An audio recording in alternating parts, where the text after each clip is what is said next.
Ready to create your own colorful flower bouquet? We're here with step-by-step instructions to help.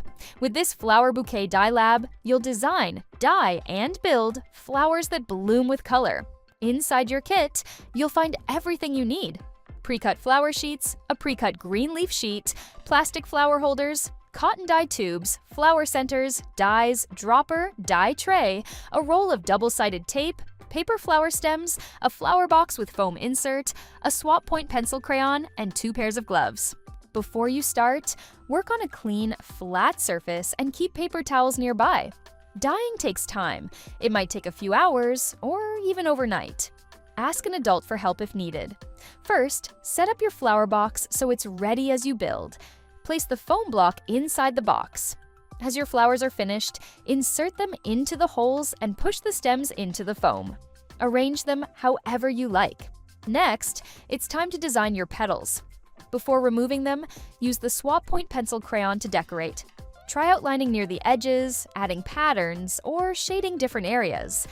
Designs near the edges or top will show up best after dyeing. You can decorate some flowers and leave others plain to compare. Let's put your flowers together. Carefully remove the petals from the sheet by holding the center and gently pulling the edges away. If you notice small tears when you pull, that's okay. Your flower will still look amazing. Start with the flower center and add petals underneath, pushing the center through each layer. Keep adding petals one by one from left to right. Slightly turn each petal as you go so they don't line up. This makes your flower look fuller. Now, take your plastic flower holder and cotton dye tube. Insert the cotton tube into the hole at the bottom of the flower holder, then push your finished flower through the holder. Make sure the center reaches into the cotton tube so the dye can travel up into the flower. Your kit includes 2 cotton tube lengths. Use the shorter tubes in the front row and longer tubes in the back so your flowers don't touch while dyeing. Let's get ready to dye your flowers. Put on your gloves first. Next, add 3 to 10 drops of pigment into each station, then add water until it reaches the edge. Leave a little space so it doesn't overflow. Try mixing pigments to create brand new colors. Yellow plus blue equals green. Pink plus yellow equals orange. Purple plus pink equals magenta. Now for the fun part. Place the cotton tube into the dye solution with your flower on top. The color will slowly travel up into the petals. If the dye runs out, remove the flower, add more pigment and water to the dye station, and place it back.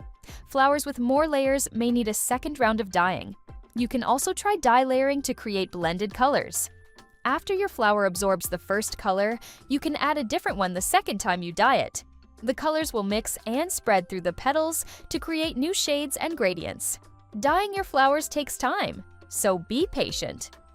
While you wait, check out the Science Corner section in your booklet to learn how the color moves. If you see white spots on your flowers after dyeing, you can fix them easily. Dip the cotton tube into the dye and gently touch the areas that need more color. Add a little more dye if needed. You can also use the dropper to add small amounts of dye directly onto the petals. Leave your flowers in the tray and let them dry completely. This may take a few hours or overnight. Watching the color spread is part of the fun. Once your flowers are dry, you can finish assembling them. Remove the plastic holder, then insert the flower into the green stem with the pointed end facing down. Gently fluff the petals to make them look fuller. Next, let's color the butterflies. Place them on the flat section of the tray. Use the dropper to place the dye solution directly onto the butterflies. Remove any extra dye and let them dry completely. Let's add the leaves to complete your flowers. Push them out of the sheet, then add double-sided tape to the bottom. Attach them to the stem and press gently. You can adjust the position however you like. Finally, let's decorate your bouquet. Use double-sided tape to add the butterflies to your flowers or box. They'll make your bouquet even more colorful and unique. Your dyed flower bouquet is ready to display. Great job! Want more fun ideas? Scan the QR code to join our VIP list. Get free printables, discounts, and creative surprises from your friends at Purple Ladybug, bringing you creativity through crafting.